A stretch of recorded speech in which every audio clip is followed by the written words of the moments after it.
Today we have the EW200 and the Mangered XENNS top. A lot of you guys have been asking about the top, and I'm happy to report that it does indeed live up to its hype. Let's just jump into it. Starting with the top, the overall sound is bright leaning with a sub-bass boost, and I would say the main focus is in the treble. So for those who like exciting, lively, and airy highs, then you're gonna really love the top. The top fills in the mid-bass scoop from the variations, and overall it's not as thin and light in terms of note weight, and also doesn't have the wispy treble from the variations as well, so it's an upgrade overall in that regards. But I will say the variations has tighter and more bouncier sub bass, where the bass in the top can be a little bit boomy at times, but still solid. Vocals on the other hand goes to the top 100%. It's just more natural. It's still bright and energetic, but again not as thin and shrill sounding as the variations. Although male vocals aren't as full texture and has that oomph compared to the Dark Magician or the T2, the top's vocals are still very natural. They're not pushed back, recessed, or just too light and thin. The more airy presentation allows the mid-range to be more open, clean, clear, where details are nicely laid out in front of you, and instrument layering and separation is very good for its price, and I would say it's on the same level as the variations.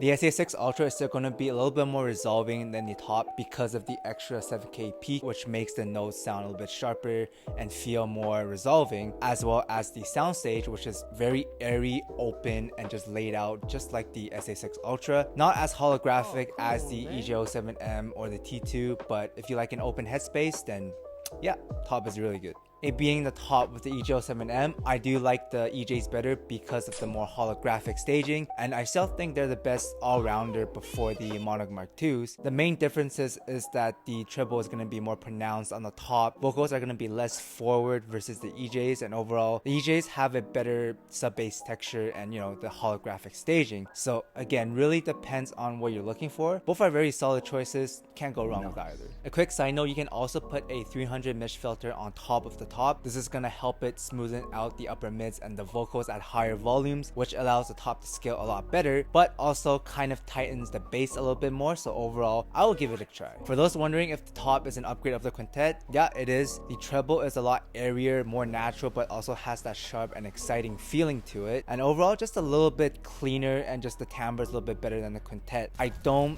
think it's worth double the price, but again, if you're buying from scratch and you just want an endgame set and just get it over with, then yeah, the top is a pretty solid choice. I would still take the EJ07M because I like the more clean and natural signature versus the the energetic, lively sound from the top. So again, really down to preferences. As for the EW200, it's a very solid overall budget set. Not much to say, as it's very similar to the Hola, Warner, Cadenzas of the world, very harmonish. Only difference being that it does have a little bit more upper mids and treble than them. So if you like more exciting treble, then yeah, I would consider it. But if you already have those, then just probably pass on this. Comparing it to the original Zero, it's basically a Zero but with more bass and a better driver, so it's a little bit more resolving, better build quality, and has a higher quality cable that's also detachable. So if you're looking to upgrade from the Zero in that sense, then yeah, this would be a pretty solid choice. But you can also just apply a filter on top of the Zero as well, so again, up to you. Versus its younger brother, the EW100, it does have a little bit more bass and a little bit more treble. Overall, the resolution is slight upgrade because of the slight bump in the driver, but I would still take the EW100 because I like the clean and more natural signature, and it's still my favorite before the red.